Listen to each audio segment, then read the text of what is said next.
세상을 움직이는 두 가지 중요한 원칙이 있습니다. 하나는 법이고 하나는 은혜입니다. 세상은 법을 정해놓고 법을 지키면 상을 주고 법을 지키지 않으면 벌을 줍니다. 지난주에 이것을 뭐라고 했냐면 권선징악 이렇게 이야기했습니다. 법은 사람들에게 이해가 잘 되고 납득도 잘 되고 공감도 잘 됩니다. 하지만 세상을 움직이는 또 다른 기준이 하나 있는데 그것은 은혜입니다. 은혜는 자격이 되지 않는 자에게 주어지는 선물을 말합니다. 한 달 동안 열심히 일을 하고 나서 월급을 받으면 그것은 은혜라고 하지 않고 일에 대한 대가라고 합니다. 이건 당연한 것이고 이건 법입니다. 지키지 않으면 벌 받아요. 하지만 일을 하지 않았음에도 불구하고 월급을 받는다면 그것을 은혜라고 합니다. 실제로 우리가 살아가는 세상은 법도 많이 작용하지만 은혜도 상당히 많이 이 세상을 운영하는 기준이 됩니다. 부모가 자식을 낳아 기르는 것은 은혜입니다. 왜냐하면 아이는 부모의 일방적인 보살핌과 헌신으로 생명이 유지되기 때문입니다. 부모는 그런데 왜 일방적인 사랑과 헌신으로 아이를 키울까요? 왜 그럴까요? 어떻게 생각하면 낭비인데 왜 그래요? 사랑하기 때문입니다. 법으로 생각하면 아무리 설명해도 설명할 길이 없어요. 부모가 왜 자식을, 차라리 여자분들은 자식을 안 낳으면 몸매도 유지가 되고 직장도 단절되지 않고 좋은 것이 훨씬 많은데 자기의 직장도 단절이 되고 몸매도 깨지고 돈도 많이 들고, 그런데 왜 자식을 낳아 양육합니까? 이걸 법으로 설명하면 설명이 절대 안 됩니다. 사랑하기 때문입니다. 여자분들이 나이가 들어서 20년만 주로 20년째 되는 애 주로 동창회를 많이 합니다. 가봤더니 학교를 다닐 때는 공부도 잘 못하고 존재감도 없던 애가 갑자기 좋은 차를 타고 나타나고 비싼 가막을 든 사모님이 되어서 나타났습니다. 그러면 생각합니다. 돈은 좀 벌어서 잘 살지 모르지만 남편은 바람을 피우고 때리는 폭군이겠지. 근데 알고 봤더니 남편도 너무나 가정적이고 사랑이 많은 사람입니다. 그래서 충격을 받습니다. 그럼 또 생각합니다. 그럼 애들은 공부도 못하고 게임만 하고 속을 썩이겠지. 봤더니 공부도 잘하고 명문대 들이고 합격해서 다니고 있어요. 근데 자식이 자신을 생각합니다. 나는 뭔가 직장 다니고 애 키우느라고 아파트 담보대출 갚느니라고 팔보둥치고 아둥바둥 살았는데 학교 다닐 때는 별 볼 일 없던 애가 만 가지 은혜를 받고 축복받고 누리고 사는 겁니다. 그럼 생각에 충격을 받습니다. 이게 뭔가 법으로 설명하자면 절대로 설명할 길이 없습니다. 공부를 잘하고 열심히 살았던 내가 더 나은 삶을 살아야 되는데 이게 왜 어떻게 이게 발생한 일인가? 은혜가 아니면 이건 설명할 길이 없습니다. 내가 열심히 살지 않은 거 아닙니다. 열심히 살았습니다. 하지만 열심만으로 설명할 수 없는 것들이 세상에는 많이 존재합니다. 오늘 2절 3절 말씀 보면 그 이야기를 합니다. 내가 증언하노니 그들이 하나님께 열심히 있으나 올바른 지식을 따른 것이 아니니라.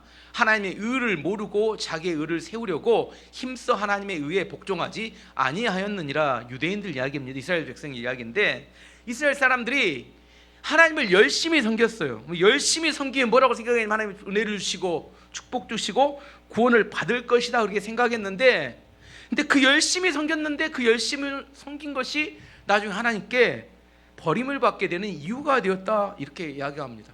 왜 그랬냐? 성경은 왜 그랬냐 그렇게 이야기할 때 올바른 지식이 하나님의 뜻을 말합니다. 하나님의 뜻을 따라서 열심을 낸 것이 아니라 자기 열심을 냈다는 거예요. 자기 방법으로 했기 때문에 버림을 받았다고 이야기합니다. 2020년에 도쿄올림픽 4년 전이죠. 세르이 쿨리시라는 우크라이나 선수가 이게 사격 선수입니다. 50m 소통 3자세 경기에 금메달 후보였어요. 이 전에 있었던 세계 선수권 대회 금메달을 획득한 선수였습니다. 보통 이 경기는 120발을 쏩니다. 120발 쏘는데 35발째 그만 실수를 하고 말았어요. 근데 이 사격은 시간을 정해놓고 시간 안에 이렇게 몇 발씩 쏴야 합니다. 근데 시간을 정해놓고 쏴야 되는데 너무 급한 나머지 쐈는데 명중이었어요. 근데 알고 봤더니 옆에 선수 관역에다 쏴버렸어요. 그래갖고 실격을 당해버렸습니다. 메달을 떨어져 버렸어요. 열심히 쐈어요. 잘 쐈습니다. 보이는 대로 쐈어요. 관역이 보이는 대로 쐈는데 근데 옆에 선수 관역에 쏴가지고 0점 처리가 되는 바람에 금메달을 따지 못했습니다. 열심보다 더 중요한 게 뭐예요? 올바른 지식을 바탕으로 열심을 내야 합니다. 유대인들이 잘못된 지식이 있었다는 거예요.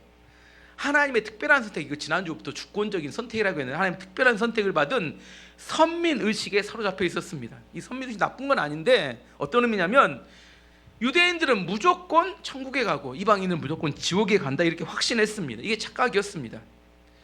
하나님께서 이스라엘 백성들을 선택해서 축복해 주시는 이유는 그들을 통하여 모든 민족이 구원을 받도록 하는 계획이 있었기 때문입니다. 이걸 하나님께서 아브라함을 선택하실 때 약속하셨습니다. 창세기 10장 1절에 3절까지 말씀 보시면 여호와께서 아브라함에게 이르시되 너는 너의 고향과 친척과 아버지의 집을 떠나 내가 내게 보여줄 땅으로 가라. 내가 너로 큰 민족을 이루고 내게 복을 주어 내 이름을 창대하게 하리니 너는 복이 될지라. 너를 축복하는 자에게 내가 복을 내리고 너를 저주하는 자에게는 내가 저주하리니 땅의 모든 족속이 너로 말미암아 복을 얻을 것이라 하신지라. 하나님께서 아브라함을 축복하신 이유는 아브라함을 통해서 모든 민족이 복을 받도록 하기 위한 것이었습니다. 동일합니다. 하나님께서 이스라엘 백성들을 선택해서 하나님께서 축복해 준 이유는 우리는 선민이라 천국 가고 너희는 짐승이라, 이스라엘 이방인은 짐승이라 지옥 간다, 이게 아니라 복받은 이스라엘을 통해서 모든 민족이 축복을 받고 천국에 가는 게 하나님의 목적이었다는 겁니다. 근데 유대인들은 착각했어요. 자신들만의 축복을 받아서 천국 가고 나머지 모든 이방인들은 지옥 갈 거다, 지옥의 땔감이 될 거다 이렇게 생각했다는 겁니다. 이 잘못된 지식을 바탕으로 하는 열심이 결국은 나중에 예수님을 십자가에 못 박는 이유가 됐다는 겁니다. 열심히 했는데 예수님을 핍박하는 자가 되었습니다. 다른 일 하나 들어보면 요한복음 2장에 보면 예수님께서 예루살렘 성전으로 올라가셨어요. 그랬더니 그곳에 갔더니 막 시끄러웠어요. 왜 시끄러웠냐면 짐승을 파는 사람들과 그 다음에 돈을 바꿔주는 사람들이 시끄럽게 했습니다. 예수님께서 노끈을 가지고 짐승을 내쫓고 예수님께서는 이렇게 동전 파는 사람들의 동전 판을 다 엎어버렸어요. 그래서 예수님이 이야기하십니다. 너희가 하나님의 집을 장사하는 집으로 만들었다. 그리고 이야기하십니다. 주의 성전을 사모하는 열심이 나를 삼켰다 이렇게 말씀하십니다. 요한복음 2장 13절에 17절 말씀 보시면 유대인들의 유월절이 가까운지라 예수께서 예루살렘으로 올라가셨더니 성전에서 소와 양과 비둘기 파는 사람들과 돈 바꾸는 사람들이 앉아 있는 것을 보시고 노끈으로 채찍을 만드사 양이나 소를 다 성전에서 내쫓으시고 돈 바꾸는 사람들의 돈을 쏟으시며 상을 엎으시고 비둘기 파는 사람들에게 이르시되 이것을 여기서 가져가라. 내 아버지 집으로 장사하는 집을 만들지 말라 하시니 제자들이 성경 말씀에 주의 전을 사모하는 열심히 나를 삼키리라 한 것을 기억하더라. 이걸 좀 그 당시로 돌아가서 좀 설명해 보면 이런 겁니다. 당시에 이스라엘 백성들은 성전에서 제사하려면 우리는 제사할 때 소, 양을 잡지 않지만 그 당시에는 소나 양 같은 짐승을 가지고 와서 하나님께 제사로 드렸습니다. 근데 그 시대는 자동차가 없었기 때문에 아주 멀리 있던 사람들이 며칠을 걸쳐서 짐승을 데려오면 오는 중에 상하거나 병들 수가 있어요. 근데 그 짐승이 구약의 율법에 보면 병들거나 상하면 드릴 수 없어요. 제사장이 검열합니다. 딱 갖고 왔는데 뭐요? 이거 병든 거네, 이거 상한 거네, 안 돼 하면 어떻게 해야 돼요? 다시 집으로 돌아가야 합니다. 집으로 돌아가서 어떻게 해야 돼요? 다시 좋은 양과 소를 가지고 와야 돼요. 이게 얼마나 힘듭니까? 이런 문제가 있었어요. 그러니까 그들이 생각해내는 것은 그렇지 하지 말고 이 양과 소를, 짐승들을 성전에 팔면 돈을 가져와서 여기서 사면 흠없고 이렇게 그 병들지 않은 것을 제사를 드릴 수 있지 않겠느냐, 이렇게 해서 짐승을 팔기 시작했습니다. 또한 그 당시는 로마 제국이 이스라엘 지배했기 때문에 로마 제국의 화폐는 뭐냐면 데나리온이에요. 데나리온에 보면 거기에 황제의 얼굴이 그려져 있었어요. 그래서 그 황제의 얼굴이 그려져 있는 돈을 하나님께 헌금하는 것은 이거 옳지 않다. 그래서 성전에는 세겔이라는 하나님께 헌금할 수 있는 그런 화폐를 새로 만들었어요. 그래서 1데나리온은 1세겔로 바꾸어서 헌금하도록 했습니다. 짐승을 판매하거나 화폐를 바꾸는 것은 원래 의도가 나쁜 의도가 아닌 것을 알 수 있습니다. 뭐하기 위해서 이것을 했어요? 하나님께 예배를 잘 드리도록 하기 위해서 이걸 준비한 겁니다. 근데 악마는 항상 디테일에 있습니다. 악마는 디테일에 있어요. 대제사장과 종교 지도자들이 짐승을 판매하고 돈을 바꾸어서 수수료를 얻는 데 보니까 뭐가 많이 생겨요? 이익이 엄청 많이 발생하는 겁니다. 오호, 이게 돈이 많이 생기는 일이구나. 원래 좋은 의도로 생각했는데, 근데 뭐예요? 성전 가까이 사는 사람은 자기 집에서 짐승 갖고 와도 되잖아요. 갖고 오는데 시간이 얼마 안 걸리니까. 근데 짐승 가까운 데서 갖고 왔어요. 근데 흠도 없고 병도 들지 않았는데 안 된대요. 무조건 뭐 어디서 사야 된대요? 성전에서 무조건 사야 된대요. 왜 그랬을까요? 왜 성전에 있는 짐승을 사야 돼요? 그래야 돈이 되니까. 그래야 돈을 벌 수 있으니까.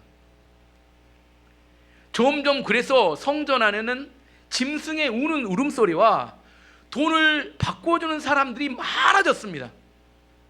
예수님이 와서 봤더니 원래 성전은 뭐 하는 곳이에요? 예배 드리고 찬양이 울려 퍼져야 되고 기도 소리가 나야 되고 그리고 말씀이 선포되는 이야기가 들려야 되는데 그런 소리는 하나도 안 들리고 뭔 소리만 들려요? 짐승의 울음소리와 동전의 쨍랑쨍랑만 바꿔주는 소리만 많이 들리는 겁니다. 그래서 예수님이 이야기하시는 겁니다.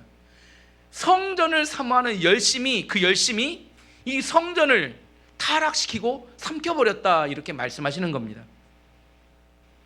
하나님에 대한 열심이 있었지만 그 열심이 하나님의 의에 복종하는 열심이 아니라 자기의 의를 드러내고 자기의 이익을 얻기 위한 인간적인 열심으로 변질됐다는 것을 의미합니다. 성경은 우리에게 열심히 하나님을 섬겨야 된다고 이야기합니다. 로마서 12장 11절 말씀 보시면 부지런히 게으르지 말고 열심을 품고 주를 섬기라, 이렇게 말씀하십니다. 또 회개할 때도 열심히 회개하라고 말씀하십니다. 요한계시록 3장 19절 말씀 보시면 무릇 내가 사랑하는 자를 책망하여 징계하노니 그러므로 내가 열심을 내라, 회개하라, 열심히 회개하라고 이야기합니다. 하지만 이 열심은 하나님에 대한 열심, 하나님에 대한 나의 열심이 아니라 하나님의 열심으로 열심을 내야 합니다. 하나님에 대한 열심은 내가 하나님께 열심을 내는 걸 말해요. 하나님의 열심은 하나님께서 뜻을 이루기 위해서 일하실 때 내가 거기에 헌신하는 걸 말합니다. 좀 쉬운 예를 들어보겠습니다. 교회 다니는 사람 중에 나를 열심히 누군가 교회 다닐 때가 전도했던 사람이 있어요. 나에게 전도하고 교회 다니라고 헌신하고 시간을 내서 나에게 이렇게 전도해서 열심히, 그냥 그 사람 때문에 교회를 다니게 되었고 하나님 믿게 되었어요. 근데 나중에 봤더니 나를 전도했던 사람이 신앙을 잃어버리고 교회를 안 다녀요. 그런 교회가 꽤 많습니다. 정작 나는 예수님 믿고 너무 좋은데 나를 전도했던 사람은 교회를 안 다녀요. 왜 그랬을까요? 왜 나를 전도한 사람은 정작 신앙을 잃어버리고 교회를 안 다니게 됐을까? 왜 그랬을까요? 하나님의 열심이 아니라 하나님에 대한 자기의 열심으로 하나님께 이렇게 전도를 하고 교회를 사역했기 때문입니다. 사도 바울은 이야기합니다. 본인이 전도할 때 자기의 열심이 아니라 하나님의 열심으로 전도했다고 고백합니다. 고린도후서 11장 2절 말씀 보시면 내가 하나님의 열심으로 너희를 위하여 열심을 내노니 내가 너희를 정결한 처녀로 한 남편인 그리스도께 드리려고 중매함이로다, 이렇게 말씀합니다. 바울은 전도할 때 자기의 열심이 아니라 하나님의 열심으로 열심을 내서 전도했다고 이야기합니다. 두 가지 종류의 기도가 있습니다. 첫 번째, 하나님, 제가 여기서 내가 이것을 하고 있으니까 지금 와서 여기서 이것을 도와주세요라고 내가 하는 일에 하나님이 도움을 달라고 요청하는 사람이 있고, 두 번째 기도는 하나님께서 지금 어디서 일하고 계십니까? 내가 하나님이 일하신 그곳에 가서 하나님을 돕기 원합니다. 하나님 중심적인 기도를 하는 사람이 있어요. 이 전혀 다릅니다. 내가 주도가 돼서 내가 원하는 것을 하는데 하나님 와서 좀, 하나님 꼬붕이 돼서 좀 나를 도와주세요, 이렇게 원하는 사람이 있고, 내가 하나님 앞에 하나님이 일하시는 곳에 가서 내가 하나님을 섬기겠습니다 하고 기도하는 사람이 있다는 겁니다. 유대인들은 많은 축복을 받았습니다. 그리고 구약의 하나님의 율법의 약속을 받았어요. 율법의 약속을 지키는 게 너무 중요하다고 율법에 대해서 열심을 냈습니다. 그리고 율법을 모르는 사람들을 짐승 취급했습니다. 이방인들을. 그리고 율법을 자랑했습니다. 근데 문제는 나중에 그 율법 때문에 하나님을 의지하지 않고 징계를 받게 되었습니다.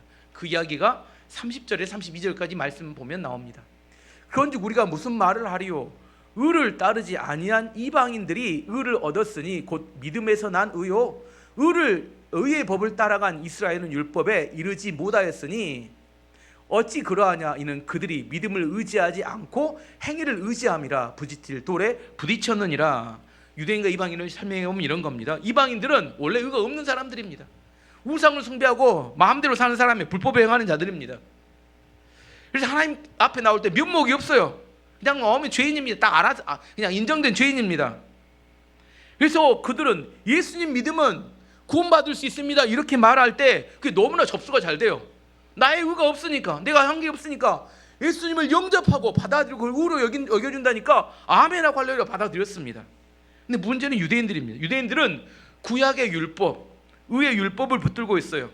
그래서 뭐라고 생각해요? 하나님이 특별히 자기는 잘 봐줘서 잘 봐줄 거라 착각합니다. 그래서 예수님 필요 없고 예수님 거부하고 믿음도 거부하고 나는 율법만 지켜가지고 천국 갈 거다 이렇게 생각했습니다. 근데 나중에 보니까 율법도 제대로 잘 못 지킵니다. 그리고 예수님은 못 박아 죽였습니다. 하나님을 붙잡아야 되는데 하나님 주신 율법을 붙잡다가 결국 율법도 잘 지키지 못하고 버림을 받게 되었습니다. 하나님이 중요합니다. 하나님 주신 율법은 하나님을 만나기 위한 도구일 뿐입니다. 동일한 개념으로 생각해 보면 하나님과 하나님 주신 복이 있어요. 뭐가 중요해요? 하나님이 중요합니까? 하나님이 주신 복이 중요합니까? 하나님이 중요하죠. 근데 사람들은 하나님 주신 복에 매달리다가 하나님 복을 주신 이유는 뭘까요? 복의 통로가 되라고. 내가 그거 갖고 자랑하러가 아닌데 복의 통로가 되라고 주셨는데 그 복을 자랑하고 돌아다닙니다. 하나님을 붙잡지 않고 그 복에 매달려 사니까 하나님께 그 복을 거둬가시 버리신다. 이게 유대인들에게 발생했던 일이라는 겁니다. 어쨌든 유대인은 그 시대에 버림을 받게 되었습니다. 왜냐하면 하나님을 붙잡지 않고 하나님 주셨던 율법을 붙잡다가 무너지고 말았습니다. 그러니까 사도 바울이 또 이제 하나님께 이렇게 질문합니다. 하나님, 그러면 구약 시대에 선택을 받았던 백성이었던 유대인들이 버림을 받았는데 완전히 버려진 건가요? 더 이상 소망이 없는 건가요? 거기에 대한 대답을 이렇게 사도 바울은 이사야 말씀을 깨닫게 됩니다. 27절 28절 말씀 보시면 또 이사야가 이스라엘에 관하여 외치되 이스라엘 자손의 수가 비록 바다의 모래 같을지라도 남은 자만 구원을 받으리니 주께서 땅 위에서 그 말씀을 이루고 속히 시행하시리라 하셨느니라. 이 말씀을 남은 자 신학이라고 하는 아주 중요한 말씀입니다. 배경을 설명해 보면 이사야가 사역할 때 북이스라엘이 아시리아라는 나라에 패망하고 망합니다. 왜냐하면 우상을 숭배하고 타락했기 때문입니다. 그때 이사야가 하나님께 질문, 하나님 그러면 북이스라엘이 원래 하나님의 백성이었는데 이거 다 망하면 완전히 망하는 겁니까? 했더니 하나님 하시는 말씀이에요. 그 말씀을 읽어드리면 이사야 10장 20절에서 22절을 읽어드리면 그날에 그 심판의 날에 이스라엘의 남은 자와 야곱 족속의 피난한 자들이 다시 자기를 친 자를 의지하지 아니하고 이스라엘의 거룩하신 이 여호와를 진실하게 의지하리니 남은 자 곧 야곱의 남은 자가 능하신 하나님께로 돌아올 것이라. 이스라엘이여, 내 백성이 바다에 모래 같을지라도 남은 자만 돌아오리니 넘치는 공의로 파멸이 작정되었음이라. 이걸 좀 더 설명하면 이렇게 쉽게 설명이 이렇습니다. 이스라엘 백성이 10,000명이라고 해봅시다. 10,000명. 이스라엘 백성이 10,000명, 10,000명 고친 너들 10,000명입니다. 그 중에 99%, 9,900명이 우상을 숭배하고 타락해 버렸어요. 그래서 더러운 죄악 가운데 살아갑니다. 근데 1%가 하나님을 믿고 온전하게 따라가고 있었어요. 근데 99% 안에 가려진 1%가 있으니까 10,000명이 모이면 그들은 어떻게 보여요? 타락하게 보입니다. 다 망했다고 생각합니다. 이렇게 되면 하나님께서 심판하십니다. 누구를 심판하세요? 99%를 심판하세요. 그러면 99%를 심판하시고 나머지 1% 순수한 믿음을 가진 사람들이 다시 하나님께로 돌아와서 섬기는데 이전보다 훨씬 더 하나님만을 의지하는 믿음의 백성들로 섬기기 때문에 새로운 부흥과 성장이 나타나는데 그 100명을 통해서 다시 한번 하나님께서 10,000명을 이루어 다시 하나님께서 새로운 공동체를 이루게 할 것이다. 이게 남은 자 신학입니다. 제가 이 말씀을 꼭 읽을 때마다 생각나는데 의대 다닐 때 배웠던, 설명하면 좀 쉬우니까 한번 들어보세요. 방광염에 관한 이야기입니다. 주로 여자분들이 방광염에 많이 걸리는데 방광염은 악성 세균이 방광에 이렇게 가득 찬 걸 말합니다. 그래서 소변 볼 때 통증을 느끼고 혈뇨가 나옵니다. 아실 거예요, 걸리신 분들은. 근데 이렇게 의대 다닐 때 이렇게 어떻게 하면 치료할 수 있느냐? 치료 방법은 항생제를 쓰면 되는데 항생제를 3일을 쓰면 이 증상이 없어져요. 혈뇨도 없어지고 통증도 없어집니다. 근데 3일을 쓰면 그 균의 99%가 죽습니다. 몇 퍼센트가 죽어요? 99%가 죽어요. 근데 1%가 살아남는데 1%까지 아예 죽이려면 2주를 다 먹어야 합니다. 근데 1%를 3일을 쓰고 나면 얘들이 어떤 세균이냐면 항생제를 먹은 세균이에요. 얘들이 남았던 1%가 뭐 하냐면 진화를 해요. 전에 먹었던 항생제를 기력해가지고 항생제 내성이 생긴 내성균으로 발전을 합니다. 3일 먹게 되면. 2주를 먹으면 다 없어지는데 3일 먹고 증상이 없어졌다고 끊어버리면 얘들이 내성균이 됐는데 1%가 다시 시간이 나면 100%가 돼요. 그 다음에 항생제를 쓰면 안 듣습니다. 왜 안 들어요? 얘들이 항생제 먹고 진화를 해버렸다니까요. 뭔 말 아시겠죠? 남은 자신하고는 꼭 이 1% 항생제의 맛을 본 세균하고 똑같습니다. 99%는 다 죽었어요. 하나님의 심판으로. 근데 1%가 강력한 믿음으로 살아남아서 다시 새로운 믿음의 세대를 만들어내고 새로운 믿음의 공동체를 이루어낸다는 겁니다. 이게 한 시대만 나타나는 게 아니라 2000년 기독교 역사가 계속해서 반복되며 생명력을 이어온 방법입니다. 어느 시대 엄청 부흥해요. 근데 부흥하면 또 타락합니다. 또 너무 은혜가 많아서. 그러면 한 1%가 또 믿음을 순수하게 살아남아요. 이들을 통해서 또 하나님께서 또 부흥하고 일어납니다. 또 타락해요. 타락과 부흥을 반복하면서 2000년 동안 기독교의 복음이 현재 우리까지 전달되어 왔다는 겁니다. 요즘 그 이야기가 29절에 나오면, 제가 했던 이야기 29절에 나오면 29절 말씀 보시면, 또한 이사야가 미리 말한 바 만군의 주께서 우리에게 씨가 남은 자입니다. 씨를 남겨두지 아니하셨다라면 우리가 소돔과 같이 되고 고모라와 같았으리로다 함과 같으니라. 소돔과 고모라는 타락으로 하나님 불심판 받아서 없어진 도시를 말합니다. 남은 자 1%가 있었기 때문에 하나님께서 그들 때문에 다 심판하지 않고 놔두셨다는 거예요. 그들의 씨앗을 남겨두었다는 겁니다. 요즘 한국 교회를 보면 종교 교육이 필요할 만큼 심각한 영적인 침체와 변질이 나타나고 있습니다. 예전엔 교회가 세상을 걱정했어요. 하지만 이제는 세상이 교회를 걱정하는 시대가 되어버리고 말았습니다. 하나님 말씀과 멀어진 목회자뿐만 아니라 성경과 상관없이 살아가는 수없이 많은 신자들이 그냥 살아가고 있습니다. 남은 자 신학의 관점에서 제가 지금 한국 교회가 어떻게 하면 다시 정화되고 깨끗하게 회복될 수 있을 것인가에 대한 이야기를 한번 해보려고 합니다. 하나님께서 지금 이렇게 자정작용 자체가 힘들어진 상황에 있는 한국 교회를 어떻게 하면 다시 한번 깨끗하게 회복시킬 수 있을까? 방법은 딱 하나뿐입니다. 고난밖에 없습니다. 심각한 고난이 한국에 주어질 때 다시 아까 말했던 대로 정화되고 순수히 남은 자를 통해 다시 일어날 수 있습니다. 어떤 고난이 올까 제가 생각해 봤어요. 첫 번째는 반기독교적인 정부가 들어서면 고난이 될 수 있을 것 같아요. 포괄적 차별금지법, 이건 동성애 합법화 법안이고, 전도금지법, 타인에게 자기의 종교를 강요하는 걸 금지하는 법이래요. 전도를 못하게 하는 법입니다. 생활동반자법, 지금도 이렇게 계류되어 있는 법인데, 이거 뭐냐면 결혼하지 않고 동거만 해도 결혼으로 인정하는, 이걸 가족해체법이라고 부릅니다. 교회 폐쇄법, 코로나나 감염법이 유행되면 교회를 폐쇄하라고 합법적으로 만드는 그런 법안들을 만드는데, 이런 법들을 이렇게 자기 어떤 그 정당에 입법 공고하고 그것을 정책으로 채택하고 그런 정권을 잡는 정부가 나타나게 되면 아마 기독교는 이 나라에서 굉장히 많이 위축되고 힘들어질 수 있다고 생각합니다. 근데 우리 지역의 정당이 민주당이 주로 이런 법들에 적극적인 정당입니다. 또한 우리나라가 심각한 교회가 위기에 빠질 수 있는 건 전쟁이 터지게 되면, 북한이 전쟁이 터지게 되면 교회가 굉장한 많이 위기에 빠질 것 같고, 또 하나는 IMF 위기 같은 많은 경제 위기에 빠지게 되는, 이 외에도 수없이 많은 위기가 발생하게 되면 그때가 뭐냐면 알곡과 쭉정이가 갈라지는 때입니다. 예수님 당시에는 신앙생활을 하겠다고 결정하면 자기 가족 공동체에 쫓겨났습니다. 유대교나 지금도 이슬람교 안에 있는 사람들이 내가 예수님 믿겠다고 하면 이슬람교 가족 공동체에서 쫓겨났습니다. 또한 직장에서 쫓겨났습니다. 그럼에도 불구하고 신앙이 중요하다고 지키려고 했던 사람들이 자기의 생명을 걸고 지키려고 했기 때문에 신앙의 순서성 아래서 뭐가 될 수 있었냐면 그 시대가 부흥의 시대가 될 수 있었습니다. 저는 생각해 봤습니다. 한국교회 교회에 다니고 내가 신앙생활 한다고 하기 때문에 직장에서 쫓겨난다면 교회 몇 명이나 남아있을까? 몇 명이나 교회를 다니고 있을까? 1% 점점점 1% 점점점.